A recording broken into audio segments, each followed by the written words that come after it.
हमारे सभी डिफेंस के सर लोगों को राम राम सर, जय Hind sir, very good afternoon sir. IBPS clerk, SBI clerk, RRB clerk, ये तीन ऐसे बड़े एग्जाम्स हैं जिसकी तैयारी एज एक्स सर्विसमैन कैटेगरी सभी हमारे आर्मी के सर लोग, नेवी के सर लोग, एयरफोर्स के सर लोग, चाहे वो रिटायर हो चुके हैं, होने वाले हैं या थोड़ा टाइम बचा हुआ है, स्क्रैच से अभी से पढ़ना जो है वो स्टार्ट कर दिया। मैंने लगभग जो है वो प्रीलिम्स पे कई अलग अलग स्ट्रेटेजिक जो है वो वीडियो डिटेल, लेकिन जो है वो इन्फॉर्मेशन जो आपकी प्रिपरेशन के लिए इंपॉर्टेंट है वो सब मैंने आपको दिया। अब मेरे पास रिक्वेस्ट आ रही थी कि सर थोड़ा सा मेंस पे भी बात करिए, एटलीस्ट मेंस का अभी से थोड़ा सा हमें क्लैरिटी हो जाएगा, तो कीप इन मतलब क्लैरिटी हो जाएगी कि क्या एक तैयारी मुझे मेंस की अभी से करनी चाहिए और एज अ ईएसएम कैटेगरी किन किन चीजों का ध्यान रखना है जो कि हमारे मेंस की प्रिपरेशन में हेल्प करेगा। तो आज मैं इस पे थोड़ा सा डिटेल जो है वो बात करने वाला हूं। मेरी सभी हमारे डिफेंस के सर लोगों से रिक्वेस्ट है, अगर आप इस जो है वो वीडियो को पहली बार देख रहे हैं, इस चैनल पे पहली बार आए हैं, मेक श्योर करें सर चैनल को सब्सक्राइब आप लोग जरूर कर लीजिए, क्योंकि यहाँ पे ना केवल इंपॉर्टेंट इंफॉर्मेशन, प्री से मेंस तक का कंप्लीट रीजनिंग कंटेंट एक सर्विसमैन कैटेगरी के लिए वन स्टॉप सॉल्यूशन में आपको इस चैनल पे मिलता है। सर चैनल को आप लोग सब्सक्राइब जरूर से जरूर कर लीजिए। सबसे पहले सर बात करते हैं अर्लियर ट्रेंड की। ये सर 2025 की जो नोटिफिकेशन आया सर उसके अकॉर्डिंग ये वाली वैकेंसीज थी। जो प्लस है सर वो बैकलॉग की वैकेंसीज हैं, तो ये टोटल अलग अलग स्टेट्स की जो भी आपके स्टेट्स हैं सर उनकी vacancy as a ESM category ये वैकेंसी थी और एज अ डीईएसएम कैटेगरी आपकी ये वैकेंसी थी सर, ठीक है। इसके अलावा यहाँ पे आप देखें यूपी ओडिशा है ना, अच्छी खासी वैकेंसी हमने ईएसएम के अंदर, डीईएसएम कैटेगरी के अंदर भी सर 2025 के अंदर हमने देखा था सर, ठीक है। आप सीधे आ जाते हैं, इसके बाद थोड़ा सा एक जो है वो ये भी देख लेते हैं। यहाँ पे भी हमें Jharkhand Karnataka as a ESM category vacancy और डिसेबल एक्स सर्विसमैन कैटेगरी 2025 के अंदर हमें देखने को मिली थी। अब सर सबसे पहले बात करते हैं मेंस के कट ऑफ के नंबर की। देखिए इन जनरल अगर मैं ईएसएम को हटा के बाकी कैटेगरीज का जो है वो कट ऑफ का डेटा देखूं, तो जरा मैं जनरल को देखूं सर, 74, 76, 70, 78, 81, 76, 80, 79, 75, 70, 80, 86, 86 कौन सा है? महाराष्ट्र। 75 देन और हम जाते हैं सर जनरल का 85, 81, 80, 84, 76, 77, 80, 80, 86, मतलब आपको एक एवरेज नंबर जो है वो जो दिख रहा होगा 80 आपको जनरल कैटेगरी में दिख रहा होगा और कई जो है वो स्टेट्स में 80 से ऊपर ही कट ऑफ के नंबर ओवरऑल गए। अब इसको सर सीधे तुलना करते हैं ईएसएम कैटेगरी से। हमने सर लास्ट ईयर डिस्कस किया था एज पर वैकेंसीज, है ना, कि ये आपकी वैकेंसी थी, एक्सपेक्टेड कट ऑफ का डेटा भी हमने इतना डिस्कस किया था और फाइनल जो number sir ex serviceman cut off के आए थे वो भी आप देख सकते हैं 60 ही आए थे सर। मतलब देखिए 2-3 स्टेट हमेशा एक्सेप्शन होता है, उसको आप हमेशा ध्यान रखिएगा, है ना, जिसमें हरियाणा हो गया, है ना, सम टाइम जो है वो यूके हो गया, राइट। इनके कट ऑफ के नंबर नॉर्मल कट ऑफ से सर 2-4-5 नंबर, इवन कभी कभी 7-8 नंबर का डिफरेंस होता है। बाकी मेजॉरिटी स्टेट्स के जो कट ऑफ है, चाहे मैं प्री की बात करूं, मेंस की बात करूं, लगभग एक सिमिलर स्केल जो भी बनता है सर उसके आसपास ही हमें देखने को मिलते हैं। आप देख लीजिए लगभग सर सभी स्टेट्स के कट ऑफ हमने 60 के आसपास जो है वो देखे थे। इसके अलावा अगर आप यहाँ पे आ जाइए, यहाँ भी लगभग सारे स्टेट से कट ऑफ आपको 60 ही दिख रहे हैं। यहाँ पे दिल्ली में हमने लगभग 62 डिस्कस किया था, लेकिन 60 के ही नंबर देखने को मिले थे। अब जैसे आप देखिए हरियाणा का यहाँ पे 67 चला गया, चंडीगढ़ एक जो है वो स्टेट है जहाँ के नंबर हमें जो है वो अच्छे खासे देखने को मिलते हैं और थोड़ा वैकेंसीज भी, जैसे एपी का जो है वो कट ऑफ के नंबर लगभग 70 के आसपास गए, तो थोड़ा वैकेंसी का भी इंपैक्ट होता है और ओवरऑल जो है वो process, normalisation, number of applicants, बाकी इन जनरल अगर आप कट ऑफ के नंबर देखेंगे तो लगभग सर आपको 60 के आसपास जो है वो देखने को मिलता है, ठीक है सर, ओके। इससे पहले का ट्रेंड अगर आप देखें तो इससे पहले के ट्रेंड में 2022 में जो आपके कट ऑफ का डेटा था 54, 51, 53, 74, 56, इसमें आप देखिए मेजॉरिटी आपका 60 से कम गया है। 23 में तो लगभग आप देख लीजिए सर 60 के आसपास ही एक्स सर्विसमैन कैटेगरी का आपको कट ऑफ नंबर यहाँ पे दिख रहा होगा सर। इसके अलावा अगर मैं इस साइड जाऊंगा नियर अराउंड 50, 50, 50, 53 और इधर अगर आप जाएंगे तो लगभग आपको 60 के आसपास का जो है वो कट ऑफ का नंबर दिख रहा है। तो based on previous trend, vacancy availability, number of applicants, है ना, ओवरऑल पेपर का लेवल प्लस एक नॉर्मलाइजेशन की प्रोसेस, अगर हम सब कुछ देखेंगे सर तो आपका जो एक्सपेक्टेड एक जो आपको target as a ESM category sir अभी से, अगर आप कहते हैं सर कि मेरा सिलेबस कंप्लीट है, मैं प्रैक्टिस जोन में हूं, तो हाँ सर आपको 60 प्लस जो है वो लेके चलना चाहिए। देखिए इसमें 2-3 स्टेट दो तीन क्या 4 स्टेट जो है वो एक्सेप्शन होते हैं सर। जैसे मैंने आपको बताया है कि लाइक हरियाणा हो गया सर, है ना, चंडीगढ़ हो गया सर, ठीक है, समटाइम यूके हो गया सर, ठीक है, समटाइम केरला हो गया सर, है ना, जैसे आपने एपी का भी अभी देखा। तो इनके जो है वो कट ऑफ के नंबर थोड़े एक्सेप्शन होते हैं, लगभग 5 से 7 नंबर का आपको जो है वो मार्जिन और लेके चलना पड़ेगा। बट बाकी अगर मैं स्टेट्स की बात करूं तो आपका 60 प्लस एक आइडियल स्कोर है। अगर आप इस टारगेट को भुनाते हैं, मतलब अगर आप 60 प्लस में मैं यहां पे ऐड करता हूं कि मान लीजिए आप इस नंबर को लगभग 65 के करीब ले जाते हैं, तो आप एक सही डायरेक्शन में ओवरऑल प्लान कर रहे होंगे। मैं हमेशा ये चीज कहता हूं कि एक्स सर्विसमैन कैटेगरी में आपको ऑलरेडी डिफाइंड है कि जैसे आपको 60 नंबर ही लाना है, 60 नंबर लाना है। आपके पास पेपर में टोटल फॉर्मेट कितने हैं? 4 हैं। तो 4 फॉर्मेट को ना आप अभी से कैलकुलेट करिए। देखिए, अगर आपके पास स्ट्रेटेजी नहीं है, आप पेपर देने जा रहे हैं सर, कोई फायदा नहीं है सर, आपका कोई बेनिफिट नहीं होगा सर, आप नुकसान ही करके आएंगे, क्योंकि आप कुछ भी करके आ जाएंगे। लेकिन जब आपको पता है कि 60 नंबर का पेपर है, ठीक है, अब मैं थोड़ा सा सर इस पे आता हूं, डिटेल पे आता हूं सर, कि जैसे मान लीजिए हमने 2026 का जो है वो 2024 का एनालिसिस किया। अब आपके पास रीजनिंग का पेपर है, क्वांट का पेपर है, इंग्लिश का पेपर है और जीए का पेपर है। आपकी सर एक एवरेज अप्रोच पहली चीज क्या होगी कि सर मुझे क्या करना है? सर मुझे 15-15 मार्क्स का एटलीस्ट जो है वो क्या कहते हैं, क्या करना है, टारगेट करना है। और मेरी एक्यूरेसी, जब मैं ये कहता हूं कि मुझे 15 का टारगेट करना है, तो मेरी एक्यूरेसी 90 प्लस होनी चाहिए, इवन 95% प्लस की एक्यूरेसी होनी चाहिए। इसमें एक चीज और क्या हो सकती है, हो सकता है रीजनिंग आपने 15 टारगेट लिया, आपका समय से पहले 15 पूरा हो गया, तो अब आप बिल्कुल फूंक फूंक के जो है वो बचे हुए क्वेश्चंस को देख रहे हैं और उसमें आपकी एक्यूरेसी 100% हो गई, तो ये 15 मार्क्स हो सकता है आपके कहीं जाके 18 या 19-20 पे आ जाएंगे। तो अगर ये 19-20 की एज आपको यहां मिल जाएगी, तो आपके दिमाग में ये कैलकुलेशन बैठा है कि चलो यार 20 नंबर मैंने यहां से निकाल लिए, तो अगला जो सेक्शन होगा उसमें मैं ऐसा क्या करूं कि मेरे नंबर अगर 15 से थोड़ा कम भी आए तो बहुत ज्यादा ना गिरे, ताकि मैं ओवरऑल चीजों को बैलेंस कर लूं। तो मैं आपसे ये कहता हूं कि जब मैं आपको 60 का टारगेट देता हूं, तो जाहिर सी बात है 15-15 का डिफरेंस है, मतलब 15-15 आपको टारगेट लेके चलना है। आप इसको थोड़ा एक्सेप्शन कर लीजिए कि एटलीस्ट आप इसको 17 का टारगेट ले लीजिए, बिल्कुल सेफ जोन आपके लिए 17 का टारगेट। हालांकि ज्यादा है, लेकिन एक कीप इन माइंड आपके दिमाग में है कि नहीं, 15 target, 90 plus accuracy, 95 plus accuracy, और बिल्कुल सेफ जोन के लिए मुझे 17-18 जो है वो लेके चलना है। और आप देखें सर, ये अचीवेबल है। देखिए, एक चैलेंज क्या आता है एक सर्विसमैन कैटेगरी में कि आप लोग सर इंग्लिश को, मतलब इन जनरल जितना मेरे पास, मैं चूंकि रोज ही बात करता हूं सर, मुझे ऐसा होता है कि डेली मेरी 2-4 हमारे एक्स सर्विसमैन सर लोगों से बात हो जाती है। किसी के मॉक में मार्क्स कमा रहे हैं तो वो अपनी एनालिसिस पूछ रहे होते हैं, किसी के मॉक में बहुत अच्छे मार्क्स हो गए वो पूछ रहे होते हैं, और डिटेल में डिसिप्लिन कैसे मेंटेन करूं। तो मैंने ये देखा सर कि एक्स सर्विसमैन कैटेगरी में लोग जो है वो इंग्लिश से थोड़ा भागने की कोशिश करते हैं। देखिए सर, आप ठीक है सेक्शनल आपको यहां नहीं मिलेगा, लेकिन आप आईबीपीएस का भी तो फॉर्म भरेंगे सर, तो ओवरऑल तो आपको इंग्लिश से मुलाकात होगी ही होगी। और जैसे मैंने आपसे कहा कि हमने जब स्ट्रेटेजिक वीडियो कंप्लीट चारों जो है वो टीचर्स के साथ किया था, तो उसमें मैंने आपको ये कहा था कि संतोष सर डिटेल वहां डिफाइन कर रहे हैं कि आपको इंग्लिश में सब पढ़ने की आवश्यकता नहीं है। सेलेक्टिव टॉपिक की अगर आप अच्छी खासी प्रैक्टिस अभी से करना शुरू कर देंगे, तो आप इंग्लिश में एक डिसेंट मार्क्स जो है वो ले आएंगे। तो सर इंग्लिश से आप भागिए मत। अच्छी बात है, आप जीए पे ज्यादा फोकस करने की कोशिश करते हैं कि चलो यार इसमें मैं मार्क्स गेन कर लूं, बहुत अच्छी चीज है सर, उसे करना भी चाहिए। मेंस में जीए को ही गेम चेंजर माना जाता है, बट आप इंग्लिश को हल्के मत लीजिए सर, ये भी आपके लिए वेटेज उतना ही देता है। अब देखिए, थोड़ा सा मैं पेपर को बाइफरकेट करता हूं सर। लास्ट जैसे मैं ये 2024 का पेपर है, ठीक है, अब ये आपके पास मतलब सामने रीजनिंग का पेपर रहा, थोड़ा मैं देखता हूं सर इसको मैं कैसे बना पाऊंगा अगर मेरे सामने ये पेपर आया।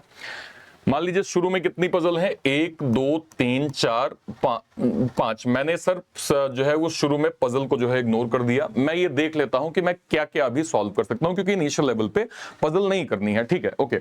अब मैं ये देख रहा हूं सर कि अल्फा न्यूमेरिक सीरीज जितने मैं मेंस के पेपर लेता हूं सभी में एक एक पैटर्न ये जरूर करवाता हूं। मेरा जो कोर्स का जो फॉर्मेट है उसमें सर इस टॉपिक को मैंने न केवल 20-25 क्वेश्चन मैंने लाइव बैच में करवाए हैं, मैं 100+ क्वेश्चन प्रैक्टिस के लिए भी देता हूं। तो अगर आप सीरियस ईएसएम हमारे कैंडिडेट हैं, सीरियस एस्पायरेंट हैं, तो आपके लिए बहुत टफ नहीं होगा सर। फिर आपने 2 नंबर यहां से निकाल लिए सर, ये भी स्टेप बेस्ड सीरीज लगभग हम लोग हर मेंस के पेपर में करते हैं। फिर कंडीशनल कोडिंग भी मैंने आपको करवाई है सर, ब्लड रिलेशन भी आप कर पाएंगे, कोडेड डायरेक्शन हमने पढ़ा है सर, न्यू पैटर्न कोडिंग का जो एक लॉजिक है वो भी मैंने आपको डिटेल डिफाइन किया हुआ है। लॉजिकल रीजनिंग में चलिए 8 नंबर का पेपर है, मैं कहता हूं 8 नंबर आपने नहीं किए सर, आपने 2-3, बहुत वर्स्ट सिचुएशन लेता हूं सर, आपने 2-3 नंबर यहां पे निकाल लिए। नंबर बेस्ड कोडिंग है जिसका हमने जो है वो बैच के अंदर भर भर के मैंने इसके आपको अलग अलग फॉर्मेट दिए हैं, अलग अलग रूल दिए हैं, और जो इस जो है वो पैटर्न में हमें देखने को मिला था बहुत ज्यादा हार्ड एंड फास्ट नहीं था। अगर आपने मल्टीपल रूल जो है वो देखे हुए हैं तो आप इसको बना पाते हैं। अब देखिए, अगर मैंने इतने क्वेश्चंस को लेट सपोज यहां पे देखा 5 4 9 2 11 13 14 18 21 और 21 3 24, आपके 24 नंबर मुझे सर डायरेक्टली यहां पे दिख रहे हैं, उसमें भी मैं ज्यूम कर लेता हूं सर कि 24 में से आपके काफी हद तक गलत हो गए सर, 5-6 गलत हो गए, तो भी आप देखिए जो डिजायरेबल एक हमने स्कोर का टारगेट लिया है वो आप खाली इस सेक्शन के थ्रू निकाल पाएंगे। चलिए थोड़ा पजल को भी देख लेते हैं, कौन कौन सी ऐसी पजल है जो आप सॉल्व कर सकते हैं। देखिए आपके सामने डेजिग्नेशन पजल है जिसमें हाइट का कंपैरिजन है, ये ऑन एन एवरेज बाकी सारी पजल से आसान पजल होंगी सर, क्योंकि एक तो आपको डेजिग्नेशन दिया है और उसको साथ में बगल में आपको रैंकिंग बनानी है। अगर आपने इसकी थोड़ी प्रैक्टिस कर ली, ये टफ नहीं है सर, बहुत ज्यादा टफ नहीं है। एक ही नंबर का ईयर पजल है तो ये बनाने में आपको मेहनत ज्यादा नहीं लगने वाली है, एक ही नंबर है मतलब बहुत ज्यादा टफ नहीं होगा। सीधे 7 ईयर दिए होंगे, उसको करंट कोई एज 2023 2024 कुछ भी दिया होगा, उसमें आपने कन्वर्ट करके आपको डायरेक्टली डॉट दिए होंगे, आप बना सकते हैं, तो 1 नंबर ये भी गेन कर लिया। चलिए मैं मान लेता हूं कि वैकेंट वाली कंडीशन थोड़ी सी लॉजिकल होती है, टाइम टेकिंग होती है सर, इसमें समय आपका लग सकता है, मान लिया मैंने, साइड कर देते हैं। मंथ पजल में सर आपको सीधे सीधे यहां पे फ्रूट और फ्लावर दिया है, मतलब 2 वेरिएबल दिया हुआ है, कहीं से भी इसका लेवल बहुत ज्यादा हाई हम नहीं कहेंगे। बॉक्स पजल में 10 बॉक्स के साथ कलर है, चलो मैं मान लेता हूं क्योंकि बॉक्स ऑलरेडी अनसर्टेन होता है, मतलब बॉक्स के नियम को हम जानते हैं कि हमें डेफिनेट नहीं पता होता है, तो अगर आप इसको और इसके जो है स्किप करेंगे तो भी 5 4 9 और 1 10, तो 21 23 कितना 24 नंबर था, 24 10 34, 34 में भी मैंने मान लिया सर कि आपके 10 12 13 गलत हो गए, तो भी आप अपना स्कोर अगर जज करेंगे तो आप उस डिजायरेबल नंबर के आसपास होंगे जो हमने डिस्कस किया है। तो हमेशा आपकी अप्रोच सिलेक्टिव होगी। अगर आपको ये पता है कि इन पैटर्न्स को आपने पहले फोकस कर लिया तो आप ओवरऑल स्कोर बहुत अच्छा गेन कर पाएंगे। नेक्स्ट सेक्शन में आते हैं। अर्थमेटिक के लगभग सर कितने 16-17 क्वेश्चंस हैं, pie chart, bar graph, DI, then line DI, then caselet, then missing wrong number series, approximation, quadratic और क्वांटिटी कंपैरिजन। आपको ये तय करना होगा सर कि इस कंप्लीट पेपर में आपको किस किस सेक्शन को पहले प्रायोरिटी देनी है, कौन कौन से जो है वो सेक्शन को आप पहले जो है वो प्रैक्टिस करेंगे, किस सेक्शन को बाद में आपको करना है। अगर आप इतना तय कर लेंगे तो जो एक डिजायरेबल नंबर हमने डिस्कस किया है सर वो आप यहां से गेन कर सकते हैं। ये आपको पेपर का पैटर्न देख के सर आत्मचिंतन जो है वो करना पड़ेगा। इंग्लिश को देखिए, 2 हमें आरसी देखने को मिली, phrase replacement, cloze test, double fillers, error, match the जो है वो कॉलम स्टार्टर, 4-5 नंबर यहां से, 3 नंबर यहां से, 3 नंबर यहां से, 5 नंबर यहां से, 6 नंबर यहां से। आरसी अगर आप हटा भी देंगे तो भी आपके 15 से 20 मार्क्स मिनिमम, 3 6 9 5 14 18 18 4 22 22 4 27 27 में मैं कहता हूं एक आध सेक्शन आपसे नहीं बने तो भी आप 20 पे आके अटक गए, 20 में भी करते हुए आपके 2-3 गलत हो गए, तो भी आप एटलीस्ट इतने नंबर गेन कर लेंगे जो हमें जो है वो ओवरऑल टारगेट करना है। राइट सर, ओके ठीक है। जीए को मैंने यहाँ पे जो है वो नहीं ऐड किया क्योंकि जीए बहुत वास्ट हो जाता है और वो भी जीए एक तो करंट ट्रेंड पे बेस्ड होता है, ठीक है। तो आप यहाँ पे देखिए, एक नॉर्मल बच्चा जो पेपर दे के आया है वो क्या कहता है कि सर मैंने इतने अटेम्प्ट जो है वो किए हैं, एवरेज अटेम्प्ट इतने किए हैं, मतलब 100 में से मेजॉरिटी बच्चा 60% 70% बच्चा कह रहा है कि एटलीस्ट ये अटेम्प्ट्स मेरे हो गए हैं। तो आपको सर इतना भी गेन नहीं करना है सर, आपको इससे कम ही जाना है। तो आप समझिए ओवरऑल बच्चा अगर इतना कर रहा है मतलब पेपर का पैटर्न मैं कह सकता हूं कि हाँ भाई डूएबल मैनर में होगा क्योंकि मेजॉरिटी ये कर रहे हैं, तो ठीक है। इसमें भी अगर आप थोड़ा सा कम भी जाएंगे है ना, अब आप देखिए ना, आप अगर यहां पे देखें एक एवरेज नंबर 23 नंबर का है रीजनिंग में, एवरेज नंबर मैंने आपसे 15-17 ही बोला है सर, ठीक है। इंग्लिश में आप देखिए एवरेज नंबर हमें 28-30 दिख रहा है, मैंने आपको 15-17 ही बोला है। तो अगर आप सेलेक्टिव स्ट्रेटेजी बनाते हैं आप मेंस में अच्छा स्कोर करेंगे सर, ठीक है। ओके, एक सेक्शन और देखते हैं पेपर का। अब जैसे इसमें देखिए अगले शिफ्ट में क्या हुआ, इसमें मैंने पहले सर जो है वो पजल को हटा दिया।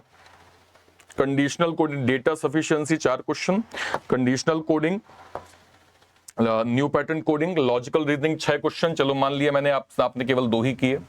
Coded blood, coded syllogism, inequality super easy, number based question, meaningful word मान लीजिए आपसे नहीं बना, वर्ड बेस्ड क्वेश्चन, चलिए अज्यूम करता हूं मशीन इनपुट, वैसे तो आसान ही आया था, ठीक है, तो हम ऐसा नहीं कहेंगे कि आपसे ना बना होगा, बट फिर भी मैं अभी इसको काउंट नहीं कर रहा हूं।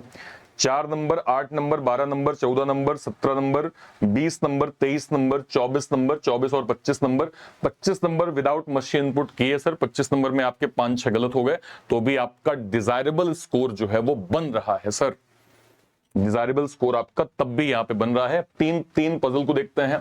एक्सिस बेस्ड पजल आप समझते हैं सर, एक पर्टिकुलर पोजीशन है, उस पोजीशन से एक बंदा नॉर्थ की ओर कहीं गया, एक बंदा ईस्ट की ओर कहीं गया, एक बंदा साउथ की ओर कहीं गया और एक बंदा वेस्ट की ओर कहीं गया।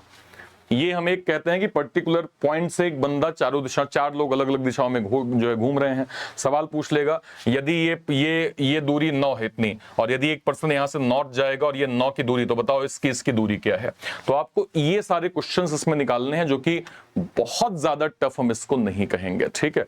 तो मैं ये कह सकता हूं कि आपको ये वाली पजल बनाने में ज्यादा मुश्किल नहीं आनी चाहिए, ठीक है।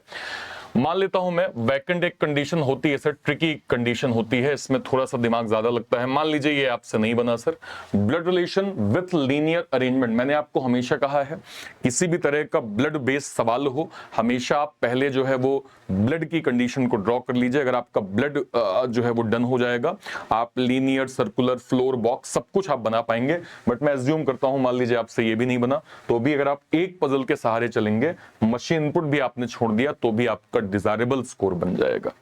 तो अप्रोच आपकी सिलेक्टिव है, सब आपको नहीं करना है, आपको बस उतना ही करना है जितने आपके मार्क्स गेन हो जाएं, आपको उतना ही करना है जितना आपका टारगेट जो है वो गेन हो जाए। इसको आप मॉक में जब प्रैक्टिस करना चालू करेंगे ना सर, तो आपको इसके रिजल्ट मिलेंगे और आपको इसका बेनिफिट समझ में आएगा कि नहीं यार, मैं अभी तक जो अप्रोच करता था वो कितनी जो है वो गड़बड़ थी, और अब अगर मैं सिलेक्टिव कर रहा हूं तो उसका फायदा मुझे मेरे मॉक के नंबर्स में जो है वो दिख रहा है, ठीक है। फॉर एग्जाम्पल अगर मैं यहां पे आता हूं, ये आपका, अब देखिए सर, अर्थमेटिक के 16 question, pie chart 5, bar graph 5 question, tabular DI 5 question, caselet 5 question, missing number 4 question, quantity 4 question, data sufficiency 4 question.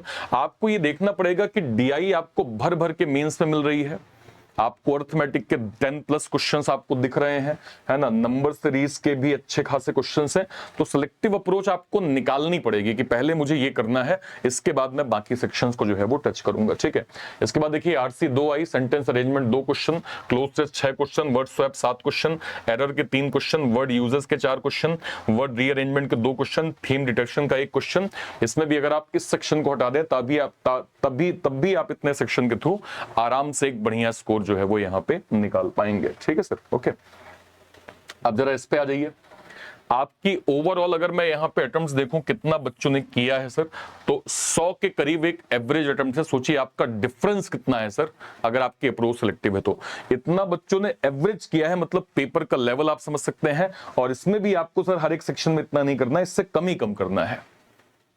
तो ये प्रैक्टिस अगर आप अभी से आप कहते हैं कि आपका सिलेबस जो है वो प्री का हो चुका है, मेंस को आप सिस्टमैटिक पढ़ना चालू कर दिए हैं, या आपने एक आध बार मेंस दिया है, आप अब इस तरीके को अपनाइए सर, आपको जो है वो रिजल्ट एग्जाम के अंदर देखने को मिलेंगे। ये आपका सर अर्लियर ट्रेंड का 2024 के जो है वो कट ऑफ के नंबर हैं, जिनको आपको जो है वो फोकस करना पड़ेगा, ठीक है। और आपको सर जो 60-65 का टारगेट है, अगर आपने उसको सिलेक्टिवली अभी से अप्रोच कर लिया सर, आपको बेनिफिट काफी मिलेगा। क्या क्या आपको करना चाहिए, मैं आपसे यही कहूंगा सर, कंप्लीट टॉपिक वाइज सबसे पहले कंप्लीट करिए, ठीक है। जीए को हल्के मत लीजिए। क्वांट और रीजनिंग स्कोरिंग होता है सर, इसमें आपको अभी से फोकस करना पड़ेगा। इसके बाद टाइम टेबल स्ट्रिक्ट बनाइए, और नेक्स्ट 30 डेज नहीं, नेक्स्ट आपको एटलीस्ट 90 डेज आपको एसबीआई क्लर्क मेंस पे, अगर आपका प्री का सिलेबस हो चुका है, मेंस आपने शुरू किया है, या मेंस भी आपका 50% सिलेबस कंप्लीट हो चुका है, तो सेक्शनल टॉपिक टेस्ट देने के बाद धीरे धीरे कंप्लीट सेक्शनल टेस्ट पे आइए, और उसके बाद कंप्लीट जो है वो मेंस के मॉक टॉप पे आई है sir. SBI clerk as ex serviceman इस कैटेगरी में ड्रीम होता है कि सर हम इस बैंक के अंदर जो है वो जाएं, और ये बात आप समझिए कि जब तक आपकी सिस्टमैटिक जो है वो स्टडी नहीं होगी, सेलेक्टिव स्टडी नहीं होगी, फोकस स्टडी नहीं होगी, तब तक सर आप कंपटीशन से बाहर हैं। यहाँ पे वही इंसान आगे बढ़ता है, मैटर नहीं करता सर आईक्यू 10th में 100% है ना, बहुत कोई मैटर नहीं करता सर।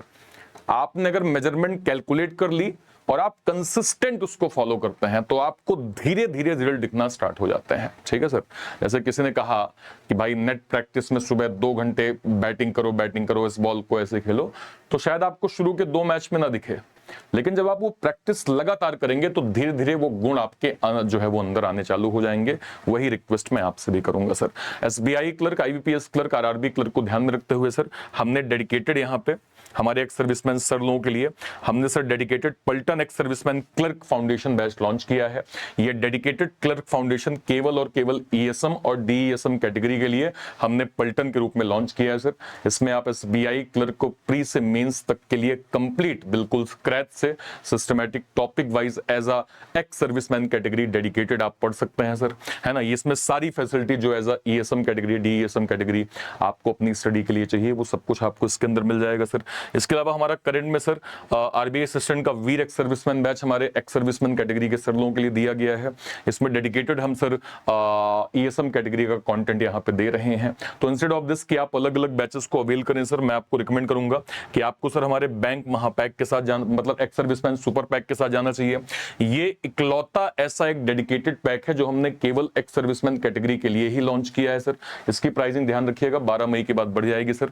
इसमें अभी तक के जितने भी एक्स सर्विसमैन बैचेस हैं वो मिल जाएंगे, करंट में जो ऑनगोइंग एक्स सर्विसमैन बैचेस चल रहे हैं वो आपको मिल जाएंगे, और आने वाले टाइम पे जो भी एक्स सर्विसमैन बैचेस बनेंगे वो भी आपको इसके अंदर मिल जाएंगे। हमारे एक्स सर्विसमैन सर लोगों की डिमांड होती है कि सर इसकी वैलिडिटी को जो है वो और बढ़ा के भी बताइए सर, तो आपको एक्सटेंडेड वैलिडिटी भी इसके अंदर मिल जाएगी सर। फॉर एग्जांपल इसको आप कहां से अवेल कर सकते हैं, या तो इसी वीडियो के डिस्क्रिप्शन बॉक्स में जाइए, इसी वीडियो के, या फिर कोई वीडियो, मान लीजिए सर मैं यहाँ पे गया, मैं ऐसे चैनल पे गया, ये चैनल है सर, मान लीजिए मैं ऐसे लाइव सेक्शन में जाता हूँ, जैसे मैं लाइव सेक्शन में जाता हूँ मान लीजिए मैंने इस पे क्लिक किया, जैसे मैं इस पे क्लिक करके सर इसके डिस्क्रिप्शन बॉक्स में जाऊंगा तो डिस्क्रिप्शन बॉक्स में आपको सर नंबर 2 पे क्या दिख रहा है, bank exam preparation ex serviceman super pack. जैसे ही आप सुपर पैक पे जाएंगे सर, ठीक है, हाँ आइए से यहाँ पे, हाँ ये एक्स सर्विसमैन सुपर पैक पे आ गया। जैसे आप सर बाय नाउ पे जाएंगे, बाय नाउ पे आपको ऑप्शन है 13 महीने, 19 महीने, 25 मंथ। मान लीजिए आप 25 मंथ पे जाते हैं, बाय नाउ पे जाते हैं, तो यहाँ पे सर बस आपको एक कोड यूज करना है एडिशनल मैक्सिमम डिस्काउंट के लिए, ARPIT, मतलब आप केवल मेरा नाम यहाँ पे डालेंगे सर, आपको मैक्सिमम एडिशनल डिस्काउंट जो है वो इस पैक के अंदर कंप्लीट मिल जाएगा। किसी भी वैलिडिटी के पैक पे आप बस ARPIT यूज करिएगा, आपको मैक्सिमम एडिशनल डिस्काउंट जो है वो प्रॉपर जो है वो मिल जाएगा। ठीक है सर, क्लियर है, ठीक है। उम्मीद करते हैं आपको ये स्ट्रेटजी क्लियर जो है वो क्लियरली समझ में आई होगी। और कोई भी डाउट होता है सर इस वीडियो के जो है वो कमेंट सेक्शन में अपनी बात आप जरूर रखिएगा। टिल देन, तब तक के लिए थैंक यू सो मच, जय हिंद, थैंक यू।